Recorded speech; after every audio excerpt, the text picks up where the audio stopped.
네, 정부가 어제 내놓은 연금 개혁안은 한마디로 더 내고 덜 받으라 하는 것입니다. 지난 국회 연금 개혁 공론화 결과 더 내고 더 받자라고 하는 국민적 합의를 역행했습니다. 보험료율 인상과 연금액 삭감은 보장성 강화보다 재정 안정화에 치중되어서 국민 부담과 희생이 늘어나게 됩니다. 올해 국민연금 가입자 평균 기준 소득 월액은 약 300만 원입니다.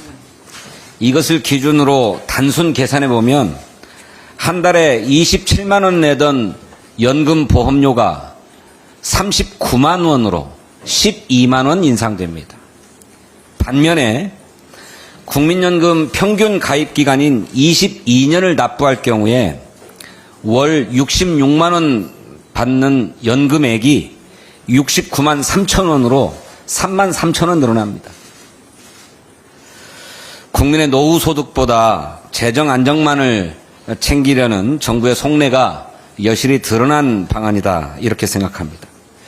특히 재정 자동 안정화 장치가 도입되면 연금 삭감 효과는 더욱 커질 것입니다.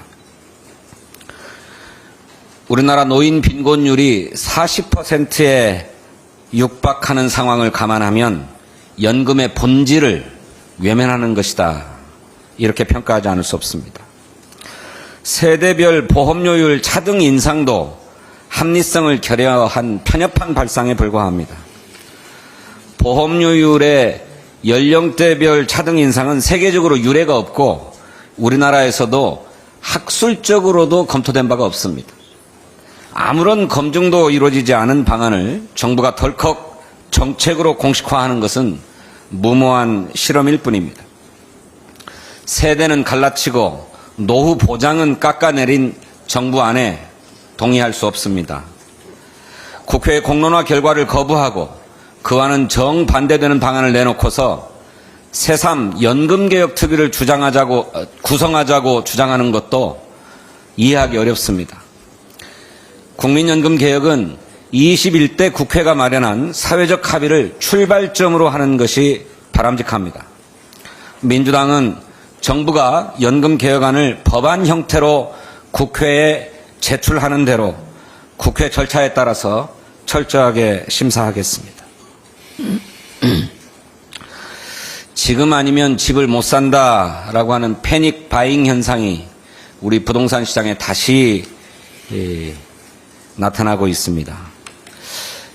지난 8월 말 기준으로 5대 시중은행의 가계대출 총액은 725조 4천억 원입니다.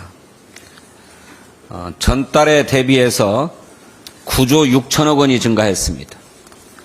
주택담보대출 또한 568조 6천억 원입니다. 전달에 비해서 8조 9천억 원이 증가했습니다. 가계대출과 주택담보대출 모두 역대 최대치입니다. 정부의 오판이 부동산 시장의 과열과 가계부채 폭증을 불러왔습니다. 올해 은행권의 주택담보대출 증가분 32조 1천억 원 중에 70%는 디딤돌 대출, 버팀목 대출, 신생아 특례 대출 등 정부의 정책 자금 대출이 차지했습니다. 이렇게 정책 대출을 대폭 확대한 데 이어서 2단계 스트레스 DSR 규제 또한 별다른 이유 없이 연기함으로써 가계부채 안정에 역행해왔습니다.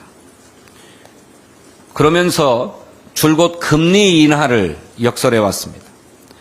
은행들이 20여 차례 금리를 끌어올릴 때에도 은행들이 금리를 올리는 것은 당국의 의도가 아니다 이렇게 얘기했습니다. 독립성이 보장돼야 할 한국은행에 대해서도 압박했습니다. 한국은행이 기준금리를 3.5%로 동결하자 대통령실은 내수진작 측면에서 아쉬움이 있다 이렇게 논평했습니다.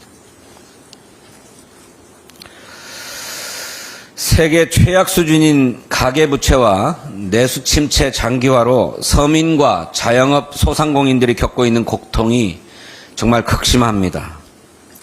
정부 여당의 가계부채 연착륙을 위한 제대로 된 종합대책 마련을 촉구합니다.